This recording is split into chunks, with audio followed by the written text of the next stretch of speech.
We are American colonists and loyal Englishmen. Although most of us were not born in England, we were proud to fight alongside other Englishmen. We were proud that the King and Parliament had entrusted us as American colonists to govern ourselves. Each colony had a different charter with the Crown, and each one had a representative legislature that was acceptable to the King.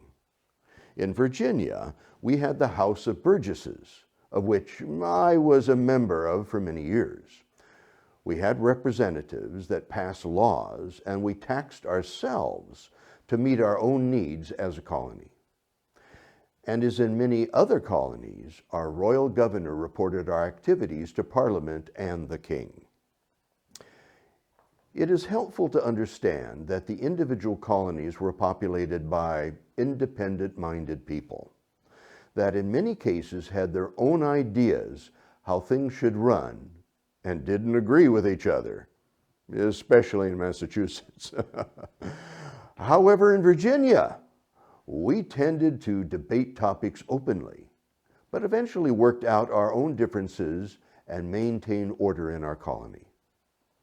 The 13 colonies also found many differences with each other and disagreed on such issues as colonial boundaries, currency exchange, and laws that were contradictory.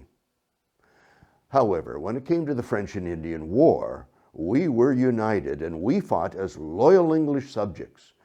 And in doing so, we felt that we benefited the Crown, the aristocracy, and the entire empire. Before the war, the Crown and English businessmen benefited from the mercantile system. It required that the sale of natural resources from the American colonies, such as iron ore, copper, lumber, furs, grains, tobacco, fish, whale products, all of it, would go through England. Those raw materials would then be refined and then manufactured in England into finished products, such as paper goods, books, cloth, kitchen utensils, guns, knives, furniture, and much, much more. Those finished items would be then sold back to the colonies. Now, the prices of the raw materials which we sold to the English merchants was fairly low, which is typical, but the cost of the manufactured items they produce and that we bought back from them was much higher. As a result, since the cost of what we bought from England was much higher than what we were paid for our natural resources, we had to borrow money from English banks, often at high interest rates, in order to keep our businesses going. The English businessmen and the Crown, through taxes on both the raw materials coming into England and the manufactured products going out, benefited them greatly.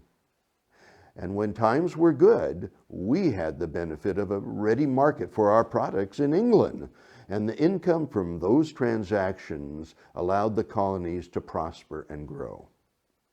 However, when there were droughts, when there was crop pest infestations or severe storms or wars that impacted the flow of trade, the colonies were the first to suffer and the first to lose their property and livelihoods.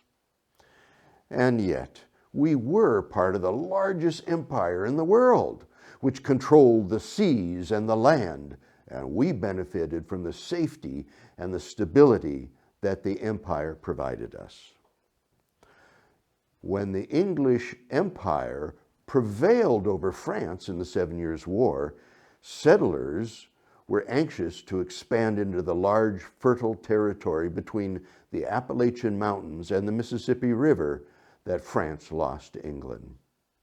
Of course, we knew that the cost of war was extremely high.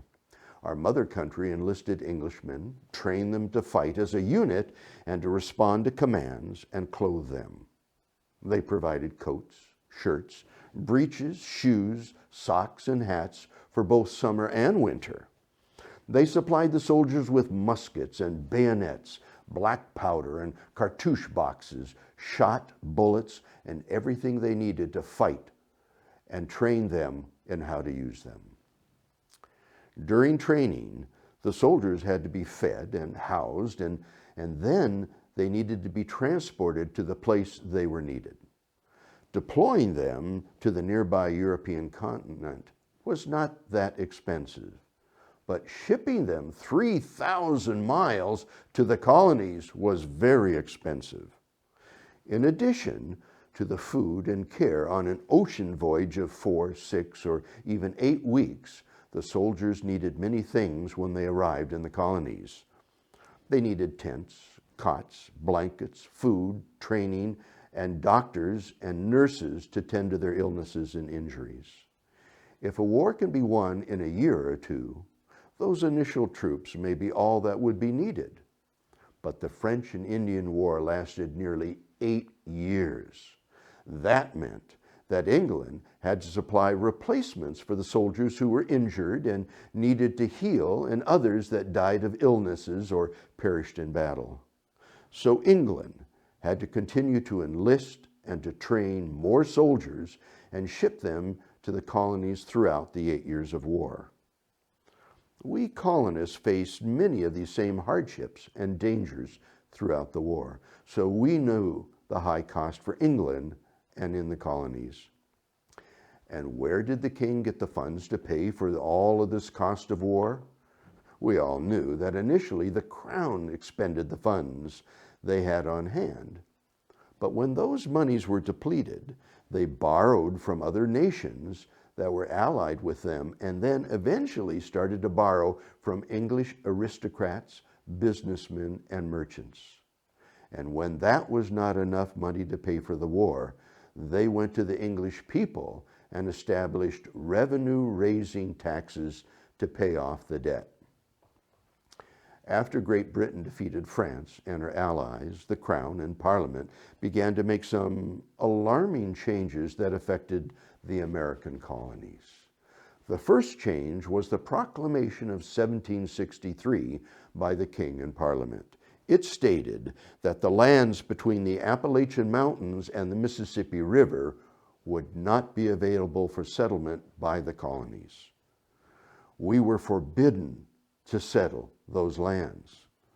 We objected and said they could not do that, since that was part of the reason we fought and died in the war. And now the king was saying that we could not settle there. And not only that, but Parliament insisted that the thousands of settlers that were already there, that had cleared the land, built homes, and lost husbands and wives and children, now they had to come back to the east side of the Appalachians. Why, that caused a great uproar in the colonies and on the frontier. In a show of defiance, not all of the colonists already settled there came back. However, our colonial governments did not argue the point. They were glad that the war had finally ended and we could get back to a peaceful life. We soon found out, though, that the proclamation was only the first step in a series of larger encroachments yet to come against us. Not by the French or by the Indians, but by England, by our mother country. Changes that were not only difficult to accept, but became more and more oppressive as the years went on.